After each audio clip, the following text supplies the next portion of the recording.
Davis. Davis on the run. Davis to the rim. Raise it up and in. Top of the key. Davis step back three. Davis buries it. Front of Davis. Davis marked by Kukla. Davis into the lane. Davis teardrop lays it in. Gage, you've been a huge standout ever since you got here last year as a freshman for the St. Cloud State men's basketball team. But I want to start from the very beginning. What got you into playing basketball? Was it always basketball, or? I actually started out playing baseball. I played baseball until about second or third grade, and I say my uncle really got me into playing basketball. He pushed me towards it more than really anybody else. He coached me early on, and I say he's a big reason where I am today. And last year was your first year as a Husky. Walking through the doors of Hollenbeck, what was your first thought of becoming a Husky? It was a new place for me, so I just really wanted to come in and have an impact as much as I could, especially coming from so far away, just making my own name here as well.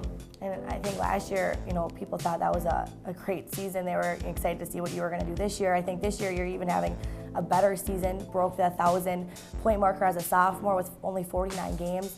So what's been working so well for you this season? Just trying to stay positive. Coach, he really pushed me because in the beginning of the season I was struggling the first few games out in California, and he just really told me to keep my head clear and don't focus so much on how I'm playing. It'll come naturally. Just make sure I'm playing hard every play. And then I know when you did score your 1,000-point, your mom came up to watch. How special was that for you? That was really special. She was only able to make it to one game last year, so her being able to come up and make it to my 1,000-point game was a big thing for me. My mom's definitely my inspiration for playing basketball. I want to be able to do something for her when I'm done with basketball. So I would say she's definitely the biggest influence. I owe her a lot back. Catch up, half a step behind there on that one. Davis for three, top of the key, burns it down.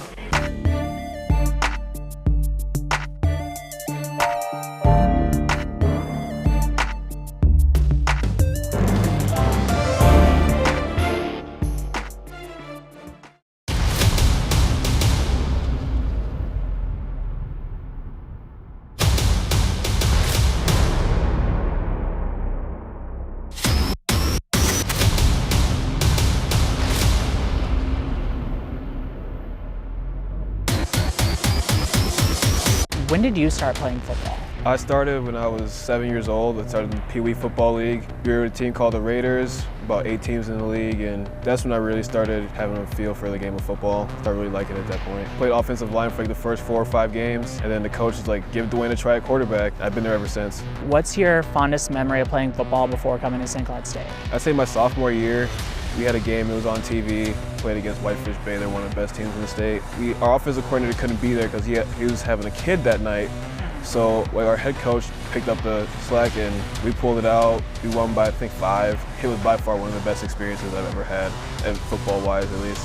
Are there any quarterbacks in the NFL right now that you kind of model your game after? I like to model myself after Aaron Rodgers a little bit. He's probably one of the best quarterbacks in the league right now. Could be one of the greatest. But I like the way he moves in the pocket. He has good footwork, and try to model after the best, so can't go wrong there. Why did you choose to come to St. Cloud State? I love the coaches here. I really love the people here. That was a big deciding factor for me. And the school was pretty good. Business school, I'm majoring in accounting. So are you, as a leader, are you a big loud guy like, yeah, let's go? Or are you kind of the quiet, calm, it's okay, we got this? I'm more of a quiet person. I kind of lead by example. And I'll throw in words here or there when I see when we need it or when the time is right. But I'm not going to be the hurrah, hurrah guy that's yelling 24/7. What are some of your goals for this season coming up? I come in behind 2 pretty good quarterbacks, number I think 1 and 3 in quarterback history at St. Cloud. So expectations are high, but for me, it's just putting our team in the best situation to win games. 6 and 5, 6 and 5, 5 and 6 our last couple seasons, and that's not what we want around here. We want better. You mentioned those expectations. How do you manage that? I set goals for myself. I have a sheet of paper of all the goals I want to aspire for. So I'm gonna do what I can to get those goals. If I don't get them, all right, then so be it. I gave it my best. The individual stuff doesn't really matter to me that much. It's all about getting team wins and doing the right thing. With you guys, as you said, going 6 and 5, 6 and 5, 5 and 6, how much pressure is there on you guys as a team to hey, we need to get back there, or hey, we really want to get back there? There's a little bit of pressure. I know there's been a consistent like theme of like we're young, we're gonna like get better, but like now like it's been 3 years we've been saying that. Now it's kind of a little pressure in St. Cloud football to kind of prove ourselves now. And I think we have the group to do it. Things are really looking promising for us.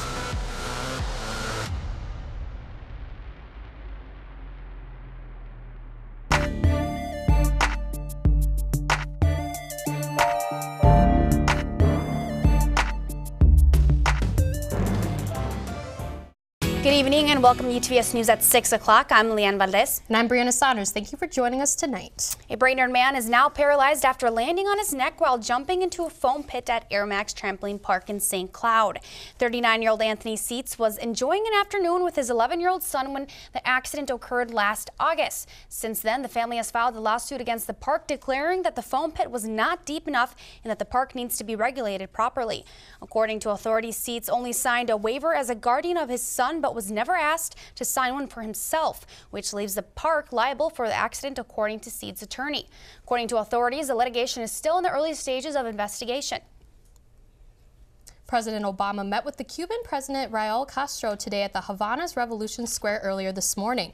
Obama landed in Cuba yesterday and is spending his full first day in the Cuban capital today. He's scheduled to make appearances all over Havana throughout the course of the weekend. Obama's presence in Cuba makes the first time a president set foot on Cuban soil in over 90 years.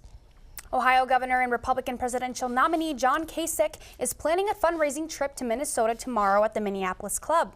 Kasich and Texas Senator Ted Cruz are currently attempting to prevent frontrunner Donald Trump from winning the delegates needed to secure the nomination on the first ballot at the Republican convention this summer. Kasich is currently third in the delegate count for the Republican Party. Trailing behind is Trump, Cruz almost with 500 votes. A 17-year-old boy that escaped from a juvenile facility in Minnesota has now been caught. According to authorities, the boy fled Sunday evening in a high-pursuit chase. He was eventually arrested in Sioux Falls, South Dakota, where they also found drugs and a replica gun. The name of the boy that escaped is still not been identified.